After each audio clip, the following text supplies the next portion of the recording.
아저씨 얼굴에 피 묻은 우리 아빠 얼굴.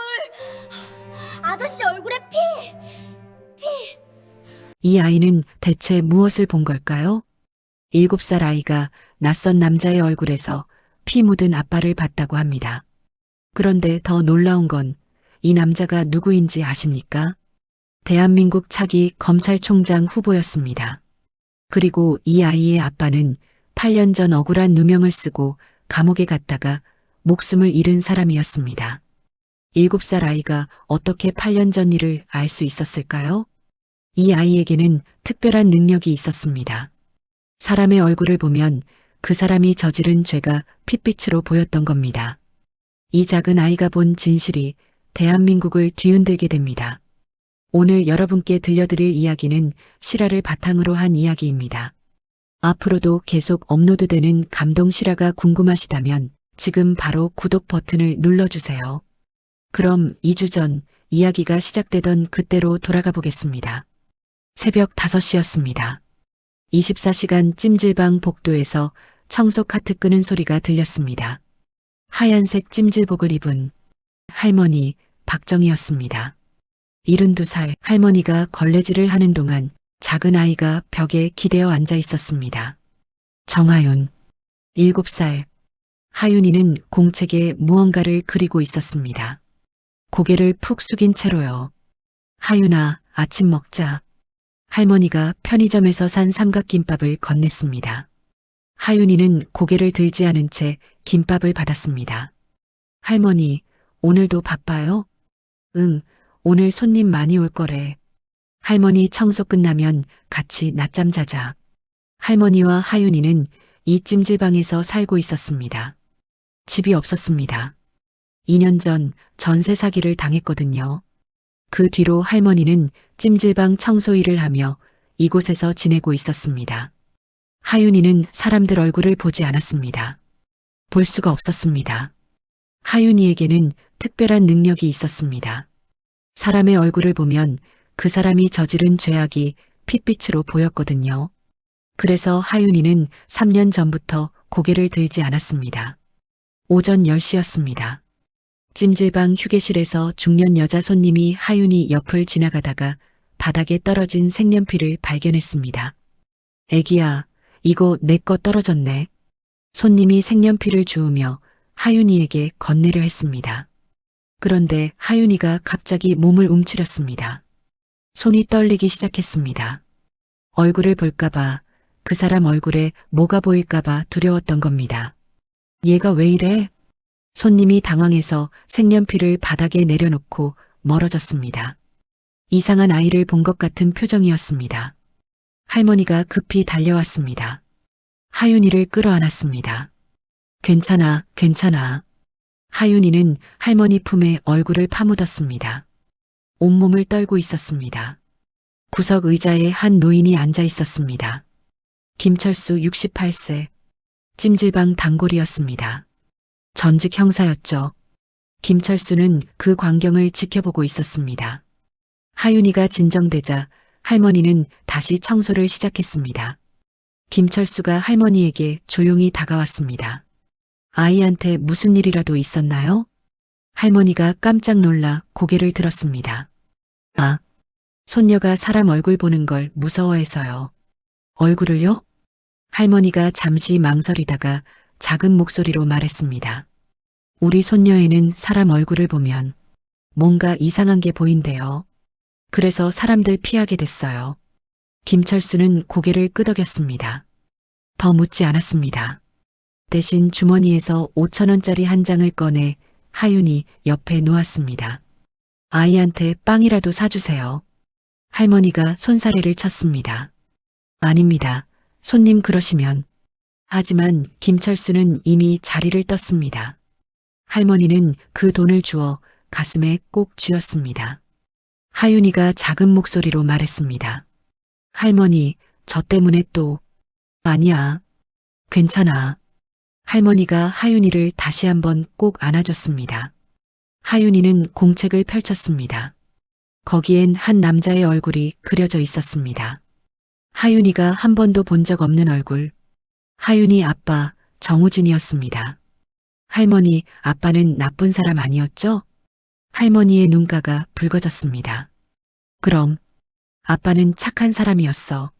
8년 전 하윤이 아빠는 억울한 누명을 쓰고 감옥에 갔습니다. 5년 전 감옥에서 돌아가셨습니다. 4년 전 하윤이 엄마도 그 충격으로 세상을 떠났습니다. 하윤이는 태어나자마자 아빠를 잃었고 4살의 엄마도 잃었습니다. 그날 밤 11시였습니다. 찜질방 입구에 고급 승용차 2대가 섰습니다. 양복 입은 남자들이 내렸습니다. 가운데 남자 52살 강민수 서울중앙지검 검사장이었습니다. 이쪽으로 오십시오. 찜질방 사장이 양복 입은 남자들을 VIP룸으로 안내했습니다. 가운데 남자가 강민수 검사장이었고 그 옆엔 고급 정장을 입은 재벌 회장이 따라왔습니다. 요즘 검찰 감사 때문에 예민한 시기입니다. 조심하셔야 합니다. 강민수가 낮은 목소리로 말했습니다. 둘은 은밀한 대화를 나눴습니다. 8년 전 그 사건에 대해서였습니다. 재심 청구가 들어왔다는 소문이 돌고 있었거든요. 걱정 마십시오. 증거는 다 없앴습니다.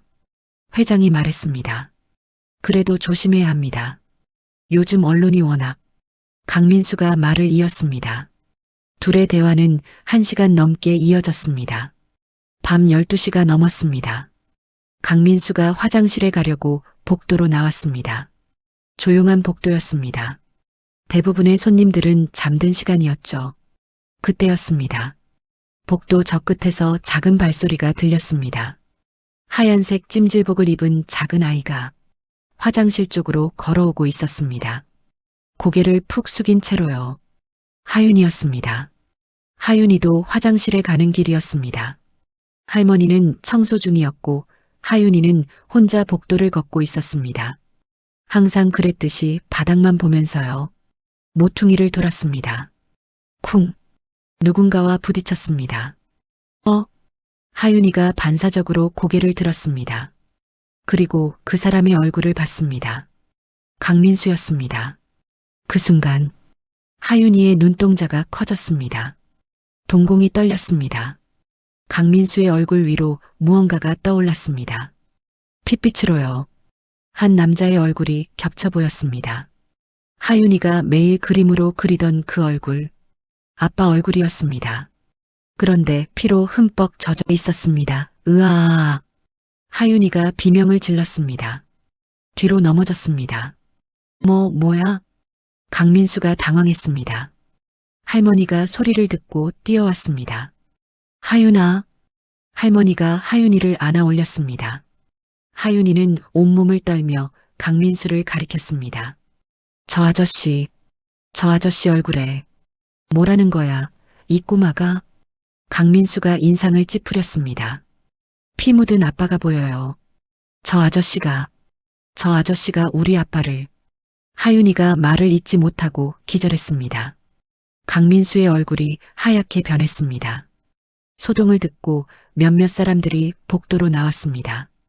그 중에 김철수도 있었습니다. 무슨 일입니까? 김철수가 물었습니다. 아무것도 아닙니다. 애가 갑자기. 강민수가 말을 더듬었습니다. 그리고 급히 VIP룸으로 돌아갔습니다. 할머니는 하윤이를 안고 휴게실로 향했습니다. 김철수가 따라왔습니다. 괜찮습니까? 네. 죄송합니다. 손녀가 갑자기. 할머니가 떨리는 목소리로 말했습니다.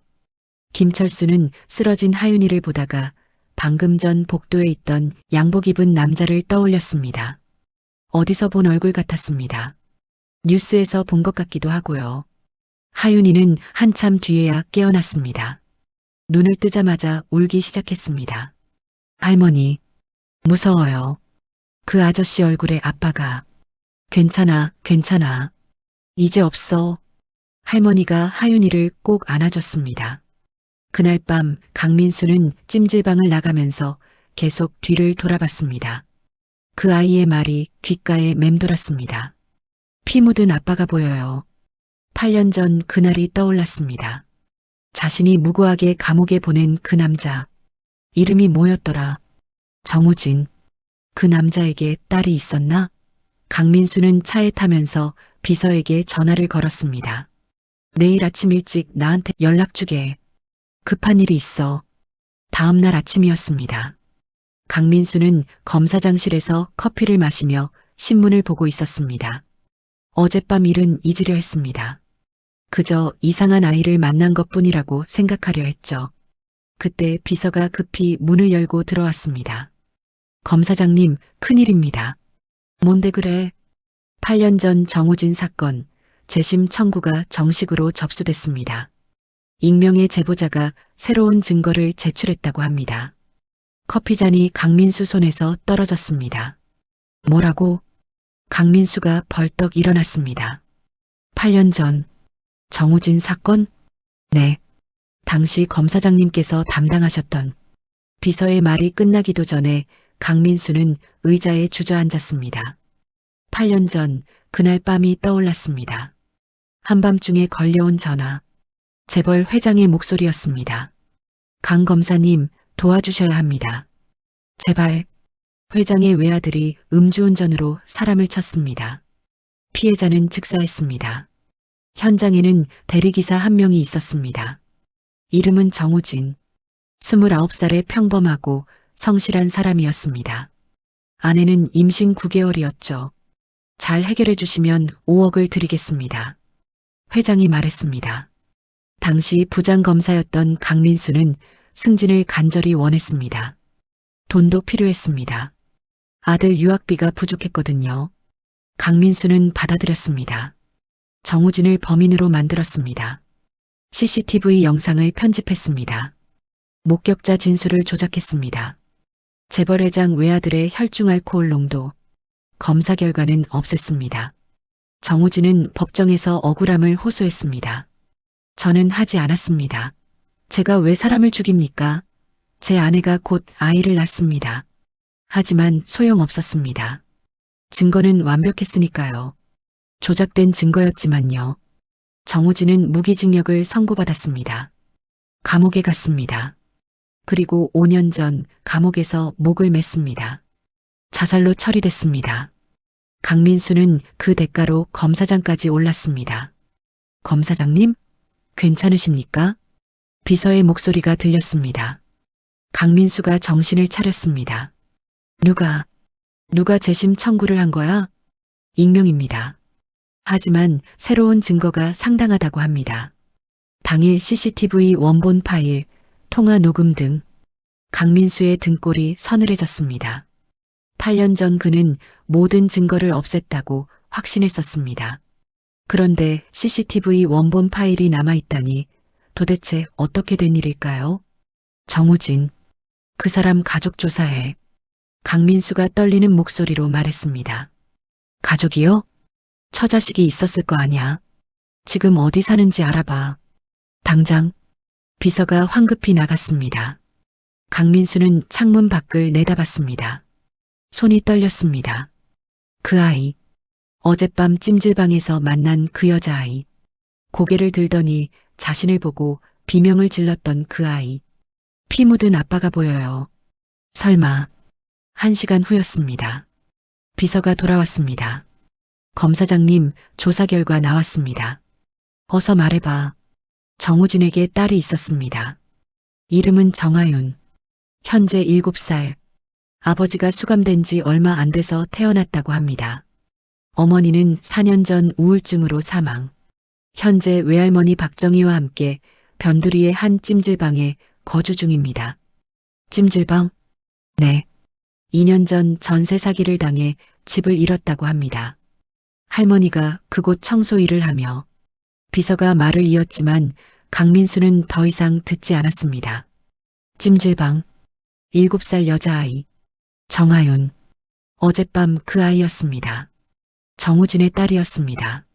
자신이 감옥에 보낸 그 남자의 딸이었습니다. 강민수는 의자에 털썩 앉았습니다. 온몸에 식은땀이 흘렀습니다. 이틀이 지났습니다. 강민수는 하윤이를 머릿속에서 지울 수 없었습니다. 재심 청구건도 계속 신경 쓰였습니다. 증거들이 속속 공개되고 있다는 소식이 들려왔습니다. 그날 저녁 강민수는 다시 그 찜질방을 찾았습니다. 혼자였습니다. 이번에는 재벌 회장과의 밀담이 아니었습니다. 그 아이를 만나러 온 것이었습니다. 밤 9시였습니다. 찜질방 휴게실에 하윤이가 앉아 있었습니다. 할머니는 2층 복도를 청소하고 있었고 하윤이는 혼자 그림을 그리고 있었습니다. 강민수가 다가왔습니다. 하윤이는 고개를 숙인 채 그림을 그리고 있었습니다. 꼬마야. 강민수가 말을 걸었습니다. 하윤이가 몸을 움찔했습니다. 그 목소리를 기억했습니다. 이틀 전 복도에서 만났던 그 아저씨였습니다. 하윤이가 천천히 고개를 들었습니다. 강민수의 얼굴을 봤습니다. 다시 보였습니다. 핏빛으로 물든 아빠 얼굴이 강민수 얼굴에 겹쳐 있었습니다. 하지만 이번엔 비명을 지르지 않았습니다. 그저 조용히 말했습니다. 아저씨, 또 왔네요. 너 나를 어떻게 아는 거냐? 강민수가 무릎을 꿇고 하윤이와 눈높이를 맞췄습니다. 저는 사람 얼굴을 보면 그 사람이 한 나쁜 짓이 보여요. 뭐가 보이는데? 아저씨가 우리 아빠한테 거짓말했어요. 아빠는 나쁜 일 안 했는데 아저씨가 아빠를 감옥에 보냈어요. 강민수의 얼굴이 굳었습니다. 이 아이가 어떻게 알 수 있을까요? 8년 전 일을 어떻게... 그리고요. 하윤이가 강민수의 얼굴을 똑바로 봤습니다. 3일 뒤 아저씨가 제일 아끼는 게 부서져요. 7일 뒤엔 아저씨 앞에 감옥문이 열려요. 뭐라고? 강민수가 벌떡 일어났습니다. 아빠가 말했어요. 아저씨 곧 벌 받는데요. 강민수의 얼굴이 창백해졌습니다. 손이 떨렸습니다. 그때 할머니가 나타났습니다. 하윤아. 할머니가 급히 달려와 하윤이를 끌어안았습니다. 강민수를 경계하는 눈빛이었습니다. 강민수는 아무 말 없이 휴게실을 나갔습니다. 하지만 곧바로 찜질방을 떠나지 않았습니다. 사장실로 향했습니다. 사장님, 잠깐 할 이야기가 있습니다. 10분 후 사장이 할머니를 불렀습니다. 박 여사님, 미안하지만 내일부터 나오지 마세요. 네? 무슨 말씀? 손님들 불편하다고 민원이 들어왔어요. 손녀 데리고 다니면서 일하는 거. 사장님, 제발. 저희 갈 데가 없습니다. 한 번만 봐주십시오. 할머니가 애원했습니다. 하지만 사장은 고개를 저었습니다. 저도 어쩔 수 없어요. 손님이 워낙 강하게. 할머니는 누가 민원을 넣었는지 알 수 있었습니다. 그 양복 입은 남자. 방금 전 하윤이와 이야기하던 그 사람이었습니다. 다음 날 아침이었습니다. 할머니와 하윤이는 짐을 쌌습니다. 가진 게 별로 없었습니다. 옷가방 하나, 이불 보따리 하나가 전부였습니다. 찜질방을 나서는데 김철수가 나타났습니다. 어디 가십니까? 아, 다른 데로 가야 해서요. 할머니가 고개를 숙였습니다. 김철수는 주머니에서 두툼한 봉투를 꺼냈습니다. 이거라도. 안 됩니다, 손님. 그러실 필요 없습니다. 할머니가 손사래를 쳤습니다. 아이를 위해서라도. 괜찮습니다. 저희가 알아서 하겠습니다. 할머니는 봉투를 받지 않았습니다. 자존심이 있었습니다. 하윤이 손을 잡고 찜질방을 나갔습니다. 김철수는 그 뒷모습을 안타깝게 바라봤습니다. 이틀 전 복도 소동 때 봤던 그 양복 남자가 떠올랐습니다. 뭔가 이상했습니다. 전직 형사의 본능이 그에게 말하고 있었습니다. 할머니와 하윤이는 버스를 타고 한참을 갔습니다. 도착한 곳은 쪽방촌이었습니다. 월 30만 원짜리 고시원이었습니다. 3평도 안 되는 좁은 방. 창문도 없었습니다. 여기서 지내야 해, 하윤아. 할머니가 미안한 목소리로 말했습니다. 하윤이는 아무 말 없이 고개를 끄덕였습니다. 그날 밤이었습니다. 할머니는 편의점 야간 알바를 구했습니다. 찜질방 청소일보다 적은 돈이었지만 어쩔 수 없었습니다. 할머니가 알바를 나가고 하윤이는 혼자 좁은 방에 남았습니다. 창문 없는 방. 형광등 불빛만 깜빡거렸습니다. 하윤이는 벽에 기대 앉았습니다. 눈물이 흘렀습니다. 할머니, 저 때문에 이렇게 됐어요. 하윤이는 자신의 능력이 저주 같았습니다. 사람 얼굴을 보면 나쁜 것들이 보였습니다. 그래서 사람들을 피했습니다. 그래서 할머니가 힘들어졌습니다. 내가 얼굴을 안 봤으면, 그 아저씨한테 말 안 했으면. 하윤이는 무릎을 끌어안고 울었습니다. 1시간 후 알바를 마치고 돌아온 할머니가 우는 하윤이를 발견했습니다. 하윤아. 할머니가 하윤이를 꼭 안았습니다. 미안해, 할머니가 미안해. 내 잘못이 아니야. 할머니, 저 때문에. 아니야. 절대 내 잘못이 아니야. 할머니가 하윤이를 더 꼭 안아줬습니다. 할머니도 눈물을 흘렸습니다. 그날 밤 두 사람은 좁은 방에서 서로를 껴안고 잠들었습니다. 3일이 지났습니다. 강민수는 검사장실에서 다음 주 인사청문회 준비를 하고 있었습니다. 차기 검찰총장 후보로 내정된 상태였습니다. 재심 청구권은 조용히 처리할 방법을 찾고 있었습니다. 오후 3시였습니다. 휴대전화가 울렸습니다. 아내였습니다. 여보. 아내의 목소리가 떨리고 있었습니다. 무슨 일이야? 민준이가 왜? 무슨 일인데? 강민수의 외아들 강민준. 21살 대학교 3학년이었습니다. 경찰한테 연락 왔어요. 민준이가 클럽에서 마약 투약 혐의로 체포됐대요. 뭐라고? 강민수가 의자에서 벌떡 일어났습니다. 전화기를 떨어뜨릴 뻔했습니다. 지금 강남경찰서래요. 현행범으로 잡혔대요. 강민수는 아무 말도 할 수 없었습니다. 마약. 자신의 아들이, 검사장의 아들이. 3일 뒤 아저씨가 제일 아끼는 게 부서져요. 하윤이의 목소리가 귓가에 맴돌았습니다. 강민수는 급히 외투를 집어들었습니다. 경찰서로 향했습니다. 하지만 이미 늦었습니다. 오후 5시 속보가 터졌습니다. 속보입니다. 차기 검찰총장 유력 후보인 강민수 검사장의 아들 강민준 씨가 마약 투약 혐의로 현행범 체포됐습니다. 뉴스는 삽시간에 퍼졌습니다. 포털 사이트 첫 화면을 장식했습니다. 기자들의 전화가 쏟아졌습니다. 검사장님, 아드님 마약 사건에 대해 한 말씀 부탁드립니다. 아드님과 평소 소통은 잘하셨습니까? 검찰총장 후보직 사퇴하실 생각이십니까? 강민수는 아무 대답도 하지 못했습니다. 그저 경찰서로 달려갔습니다. 그날 저녁 법무부 장관에게서 전화가 왔습니다. 강 검사장, 인사청문회는 당분간 연기하는 게 좋겠습니다. 장관님, 언론이 너무 시끄럽습니다. 일단 정리되면 그때 다시. 전화가 끊겼습니다. 강민수의 검찰총장 임명은 사실상 무산됐습니다. 자신이 평생 쌓아온 것이 하루아침에 무너졌습니다.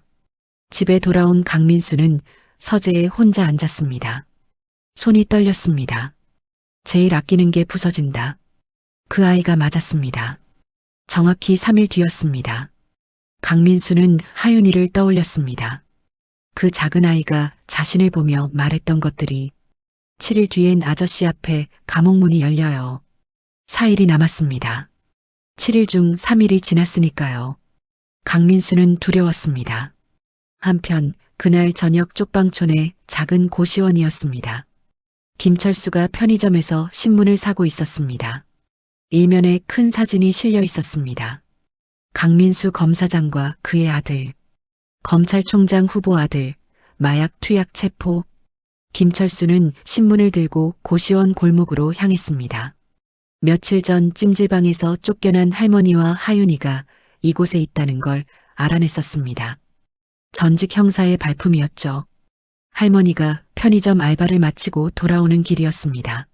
할머니, 김철수가 불렀습니다.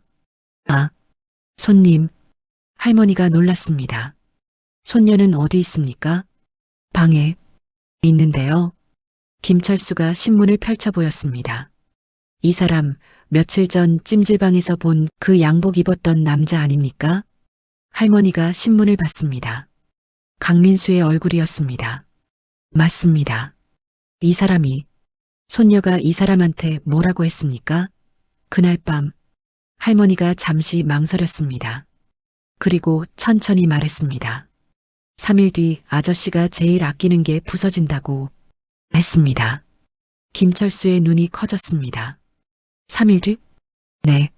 그리고 7일 뒤엔 감옥문이 열린다고. 김철수는 신문을 다시 봤습니다. 기사 날짜를 확인했습니다. 오늘이 정확히 3일째였습니다. 저 아이가 이걸 예언한 겁니까? 할머니가 고개를 끄덕였습니다. 김철수는 오랜 형사 생활 동안 많은 것을 봤습니다. 하지만 이런 건 처음이었습니다. 7일 뒤면 김철수가 손가락으로 날짜를 세었습니다. 4일 남았군요. 할머니가 불안한 표정으로 고개를 끄덕였습니다. 김철수는 신문을 접었습니다. 그리고 할머니를 봤습니다. 할머니, 위험할 수 있습니다. 그 사람이 다시 올지도 모릅니다. 저희를 어떻게 찾아요? 그 사람은 검사장입니다. 마음만 먹으면 찾을 수 있습니다. 김철수의 말이 맞았습니다. 그날 밤 강민수는 부하 직원들에게 지시했습니다. 정하윤이랑 박정희, 그 할머니 찾아. 어디 있든 찾아내. 이틀이 더 지났습니다. 강민수는 잠을 이룰 수 없었습니다. 아들은 구치소에 수감됐습니다. 언론은 연일 자신을 공격했습니다.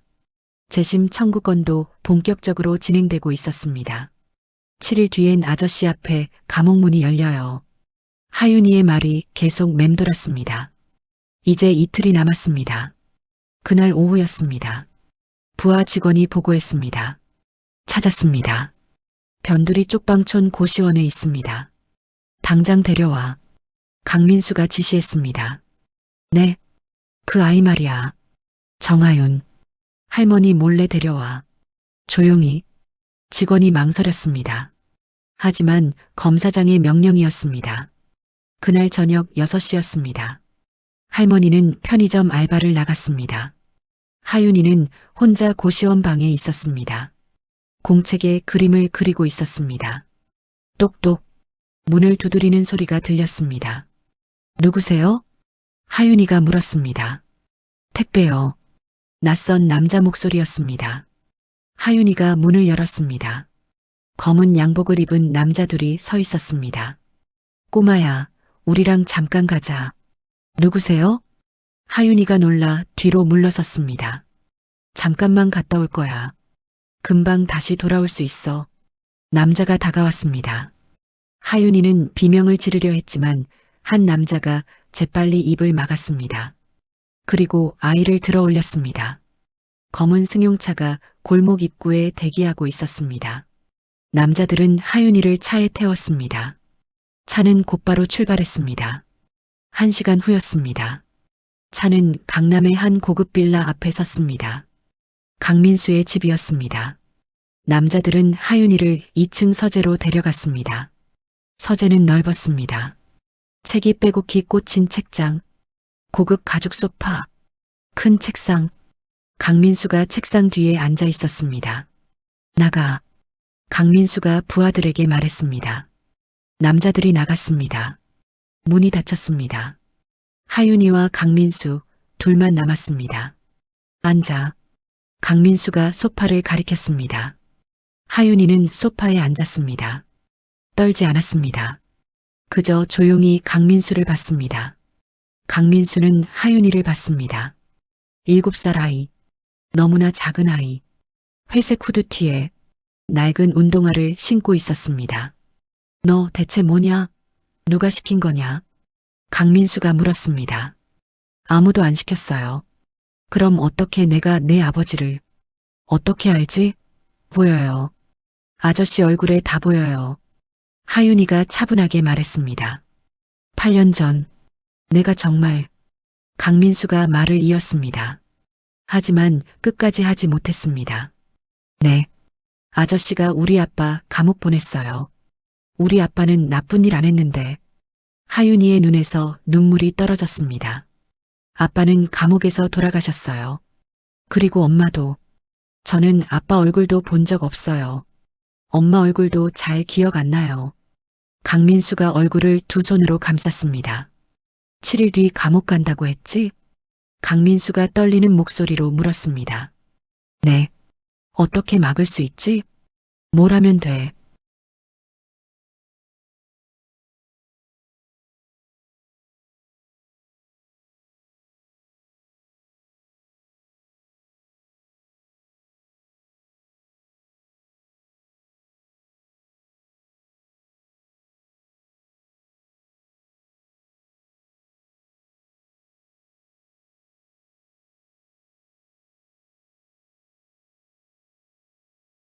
못 막아요. 이미 시작됐어요. 하윤이가 고개를 저었습니다. 강민수가 책상을 주먹으로 쳤습니다. 탁 소리가 크게 울렸습니다. 이틀 남았어. 이틀 뒤에 뭐가 일어나는데? 아빠가 데리러 와요. 뭐? 아빠가 아저씨 데리러 와요. 감옥으로. 하윤이가 강민수를 똑바로 봤습니다. 강민수는 등골이 서늘했습니다. 정우진. 5년 전 죽은 그 남자가 자신을 데리러 온다니. 말도 안 돼. 죽은 사람이 어떻게. 아빠가 말했어요. 이틀 뒤 진실이 나온대요. 그럼 아저씨는 감옥 가야 한대요. 강민수는 아무 말도 할 수 없었습니다. 한편 그 시각 쪽방촌이었습니다. 할머니가 편의점 알바를 마치고 돌아왔습니다. 방문을 열었습니다. 하윤아, 할머니 왔어. 대답이 없었습니다. 방은 텅 비어 있었습니다. 하윤아? 할머니가 방 안을 살폈습니다. 하윤이가 없었습니다. 공책만 바닥에 떨어져 있었습니다. 하윤아? 할머니가 복도로 뛰쳐나갔습니다. 옆방 문을 두드렸습니다. 우리 손녀 못 봤어요? 아까 양복 입은 남자들이 데리고 나가던데요. 할머니의 얼굴이 하얗게 변했습니다. 손이 떨렸습니다. 할머니는 급히 계단을 내려갔습니다. 골목으로 나왔습니다. 어디로 가야 할지 몰랐습니다. 하윤아, 하윤아. 할머니가 골목을 헤맸습니다. 그때 김철수가 나타났습니다. 할머니를 찾아온 길이었습니다. 할머니, 무슨 일입니까? 우리 손녀가 없어졌어요. 할머니가 울먹였습니다. 언제부터요? 지금 돌아왔는데 방이 없어요. 옆방 사람 말로는 양복 입은 남자들이. 김철수의 표정이 굳었습니다. 강민수 검사장. 김철수가 중얼거렸습니다. 뭐라고요?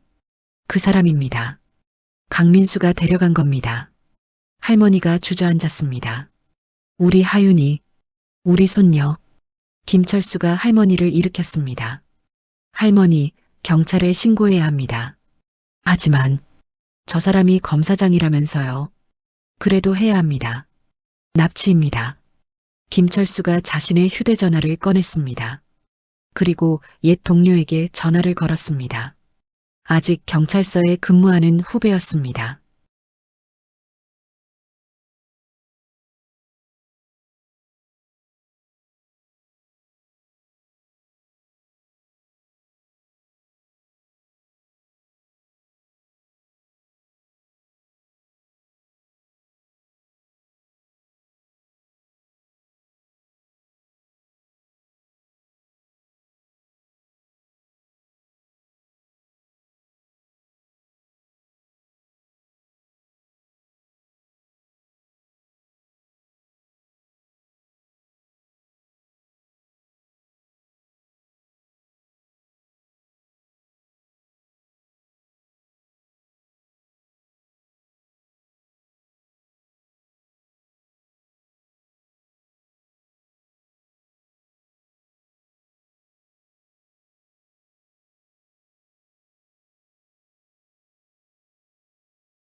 다음 날 아침이었습니다. 강민수는 하윤이를 집에 가둬뒀습니다. 부하들에게 지키라고 했습니다. 이틀 뒤면 모든 게 끝날 거라고 생각했습니다. 그냥 이틀만 버티면 된다고요. 하지만 강민수는 몰랐습니다. 이미 모든 것이 무너지기 시작했다는 걸. 오전 9시였습니다. 검찰청 감찰부로 익명의 이메일이 도착했습니다. 첨부 파일이 여러 개 있었습니다. CCTV 원본 영상, 통화 녹음 파일, 은행 입금 내역. 8년 전 그날 밤의 모든 증거였습니다. 강민수가 정우진을 범인으로 만들기 위해 CCTV를 편집한 흔적, 재벌 회장과 나눈 통화 녹음, 5억 원이 강민수 계좌로 들어갔네요.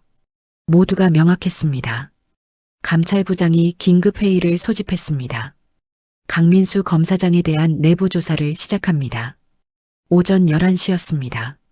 국회에서 검찰 국정감사가 열리고 있었습니다.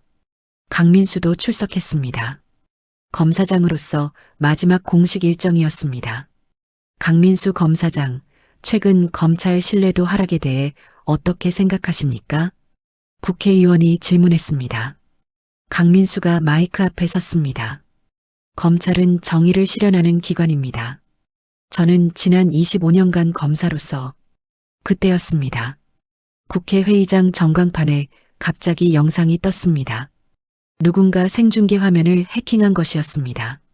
화면에 CCTV 영상이 재생되기 시작했습니다. 8년 전 그날 밤, 재벌 아들이 음주운전으로 사람을 치는 장면. 옆에 서 있던 대리기사 정우진. 이게 뭡니까? 국회의원들이 웅성거렸습니다. 이어서 통화 녹음이 흘러나왔습니다. 강 검사님, 도와주셔야 합니다. 5억을 드리겠습니다. 증거는 제가 정리하겠습니다. 강민수와 재벌 회장의 목소리였습니다. 회의장이 얼어붙었습니다. 기자들이 카메라를 들었습니다. 플래시가 터졌습니다. 강민수는 말을 잇지 못했습니다. 얼굴이 하얗게 변했습니다. 강 검사장, 이게 사실입니까? 8년 전 정우진 사건을 조작한 겁니까? 기자들이 소리쳤습니다. 강민수는 마이크에서 물러났습니다. 회의장을 빠져나가려 했습니다. 하지만 기자들이 에워쌌습니다. 그 순간이었습니다.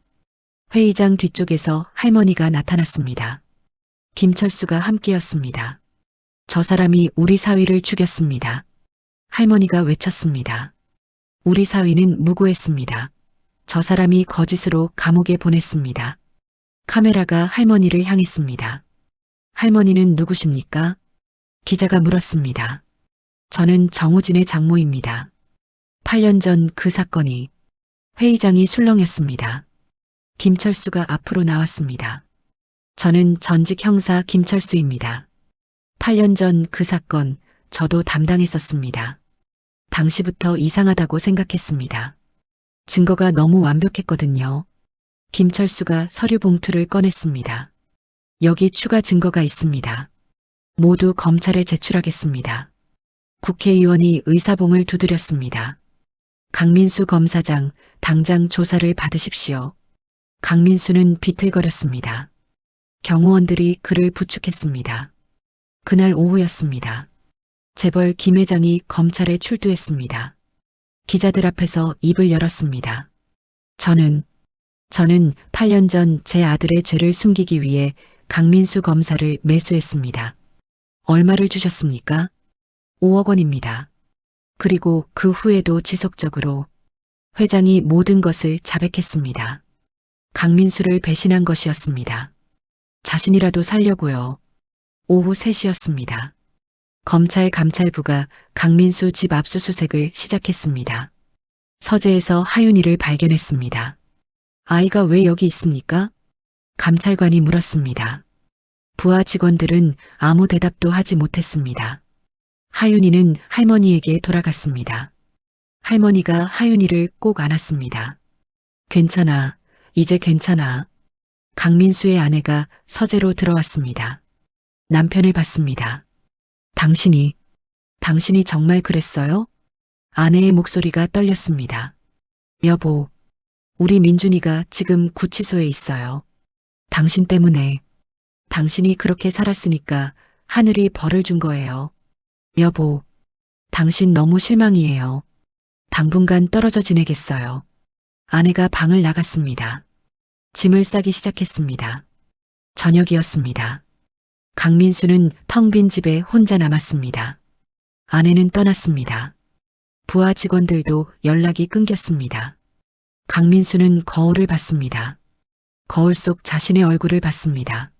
문득 하윤이가 떠올랐습니다. 그 작은 아이가 자신을 보던 맑은 눈. 아저씨 얼굴에 피 묻은 아빠가 보여요. 강민수는 무릎을 꿇었습니다. 내가 뭘 한 거지. 8년간 쌓아온 모든 것이 하루 만에 무너졌습니다. 밤이었습니다. 강민수는 휴대전화를 받습니다. 내일이면 7일째입니다. 하윤이가 말한 그날, 7일 뒤엔 아저씨 앞에 감옥문이 열려요. 강민수는 결심했습니다. 하윤이를 만나야 했습니다. 마지막으로 한 번 더. 7일째 아침이었습니다. 강민수는 잠을 이루지 못했습니다. 밤새 생각했습니다. 자신이 무엇을 해야 하는지. 오전 9시였습니다. 강민수는 변호사에게 전화를 걸었습니다. 나 오늘 자수할 거야. 모든 걸 자백하겠어. 서류 준비해줘. 검사장님 그러시면. 이미 결정했어. 강민수는 전화를 끊었습니다. 거울을 봤습니다. 처음으로 자신의 얼굴이 제대로 보였습니다. 오후 2시였습니다. 검찰청 앞에 기자들이 몰려 있었습니다. 강민수가 자수한다는 소식이 퍼진 것이었습니다. 강민수가 나타났습니다. 양복을 입고 있었습니다. 마이크 앞에 섰습니다. 카메라 플래시가 터졌습니다. 저는 오늘 자수하러 왔습니다. 강민수가 입을 열었습니다. 8년 전 저는 김 회장에게 5억 원을 받았습니다. 그 돈을 받고 무고한 사람을 범인으로 만들었습니다. 기자들이 웅성거렸습니다. 그 사람의 이름은 정우진. 당시 29살 대리기사였습니다. 그의 아내는 임신 9개월이었습니다. 강민수의 목소리가 떨렸습니다. 정우진 씨는 아무 죄가 없었습니다. 단지 그날 밤 현장에 있었을 뿐입니다. 하지만 저는 모든 증거를 조작했습니다. CCTV를 편집했습니다. 목격자 진술을 바꿨습니다. 그를 범인으로 만들었습니다. 한 기자가 소리쳤습니다. 왜 그런 짓을 하셨습니까? 승진을 원했습니다. 그리고 돈이 필요했습니다. 그게 제 변명입니다. 강민수가 고개를 숙였습니다. 정우진 씨는 무기징역을 선고받았습니다. 감옥에 갔습니다. 그리고 5년 전 감옥에서 스스로 목숨을 끊었습니다.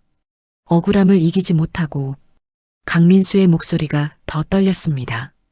그의 아내는 정우진 씨가 수감된 직후 딸을 낳았습니다. 하지만 4년 전 그 아내도 우울증으로 세상을 떠났습니다. 남편을 잃은 충격에서 벗어나지 못했던 겁니다. 기자들이 조용해졌습니다. 지금 그 딸은 7살입니다. 이름은 정하윤. 외할머니와 단둘이 살고 있습니다. 찜질방에서 그리고 지금은 쪽방촌 고시원에서. 강민수가 카메라를 똑바로 봤습니다. 정우진 씨 장모님 그리고 하윤이에게 말씀드립니다. 강민수가 깊이 고개를 숙였습니다. 거의 90도로 허리를 굽혔습니다. 미안합니다. 정말 미안합니다. 그 순간이었습니다. 쪽방촌 고시원 방에서 할머니와 하윤이가 TV를 보고 있었습니다. 화면에 강민수가 고개 숙인 모습이 크게 나왔습니다. 할머니의 손이 떨렸습니다. 얼굴이 붉어졌습니다. 저 사람이. 할머니가 벌떡 일어났습니다. TV를 향해 소리쳤습니다. 미안하다고 하면 끝이야? 할머니의 목소리가 떨렸습니다. 분노와 슬픔이 섞여 있었습니다. 우리 사위는 아무 죄도 없었어. 감옥에서 죽었어. 우리 딸도 죽었어. 이 아이는 부모 얼굴도 모르고 자랐다고. 할머니가 TV 앞에 주저앉았습니다. 주먹으로 바닥을 쳤습니다. 이게 벌써 8년이야. 벌써 8년이라고. 우리가 얼마나 힘들게 살았는데. 지옥 같았어. 지옥. 할머니가 울부짖었습니다. 8년간 참아왔던 분노와 슬픔이 폭포처럼 터져나왔습니다. 당신 때문에 우리 가족이 다 무너졌어. 하윤이가 할머니를 안았습니다. 할머니가 하윤이를 꼭 껴안았습니다. 둘 다 울었습니다. TV에서는 강민수가 계속 고개를 숙이고 있었습니다. 저는 제 죄를 인정합니다. 모든 처벌을 받겠습니다. 정우진 씨의 명예를 회복시키겠습니다. 무죄 판결을 받게 하겠습니다. 검찰 직원들이 나왔습니다. 강민수에게 수갑을 채웠습니다. 강민수가 수갑을 찬 채 검찰청 안으로 들어갔습니다. 그 모습을 보던 하윤이가 조용히 말했습니다. 할머니, 그래, 하윤아? 아저씨 얼굴에 빨간 게 사라졌어요. 할머니가 하윤이를 봤습니다. 응? 이제 아빠 얼굴도 안 보여요. 그냥 저 아저씨 얼굴만 보여요. 하윤이의 눈에서 눈물이 흘렀습니다. 할머니가 하윤이를 더 꼭 안았습니다. 한참을 그렇게 있었습니다. 1년이 흘렀습니다. 법원은 정우진에게 무죄를 선고했습니다. 명예가 회복됐습니다. 국가가 배상금을 지급했습니다. 할머니와 하윤이는 작은 아파트로 이사했습니다. 2층짜리 아파트였습니다. 작지만 따뜻한 집이었습니다. 하윤이는 초등학교에 입학했습니다. 8살이 됐습니다. 학교 첫날이었습니다. 하윤이는 교실에 들어갔습니다. 아이들이 많았습니다. 안녕, 나는 하윤이야. 하윤이가 옆자리 친구에게 말을 걸었습니다. 그리고 친구 얼굴을 봤습니다. 빨간 게 보이지 않았습니다. 깨끗한 얼굴이었습니다. 나는 지우야. 우리 친구 하자. 응, 좋아. 하윤이가 웃었습니다. 오랜만에 웃는 얼굴이었습니다. 방과 후였습니다. 하윤이는 할머니와 함께 집으로 돌아왔습니다. 거실벽에 액자가 걸려 있었습니다. 아빠 사진이었습니다. 하윤이가 사진 앞에 섰습니다. 아빠 학교 갔다 왔어요. 친구도 사귀었어요. 할머니가 옆에서 지켜봤습니다. 아빠, 이제 괜찮아요. 할머니도 저도 괜찮아요. 하윤이가 사진을 쓰다듬었습니다. 아빠가 나쁜 사람 아니라는 거 이제 다 알아요. 법원에서도 말했어요. 아빠는 무죄래요. 하윤이의 눈에서 눈물이 흘렀습니다. 하지만 슬픈 눈물은 아니었습니다. 아빠 사랑해요. 할머니가 하윤이를 안았습니다. 창밖으로 햇살이 들어왔습니다. 따뜻한 봄날이었습니다. 세상 어딘가에서 억울한 누명을 쓴 사람의 이름이 하나 지워졌습니다. 그리고 작은 아이는 다시 웃을 수 있게 됐습니다. 때로는 진실이 숨겨지고 정의가 늦어질 때가 있습니다. 하지만 결국 진실은 드러나게 되어 있습니다. 작은 아이의 용기가 세상을 바꿨듯이요. 여러분이 오늘 들으신 이 이야기가 마음에 와닿으셨다면 구독 버튼을 눌러주세요. 그리고 좋아요와 알림 설정도 부탁드립니다. 평범해 보이는 사람들의 특별한 이야기, 우리가 몰랐던 진실의 이야기, 감동과 교훈이 있는 이야기를 계속해서 전해드리겠습니다. 오늘도 인생꽃방 채널을 찾아주셔서 감사합니다. 다음 이야기에서 또 뵙겠습니다. 건강하세요.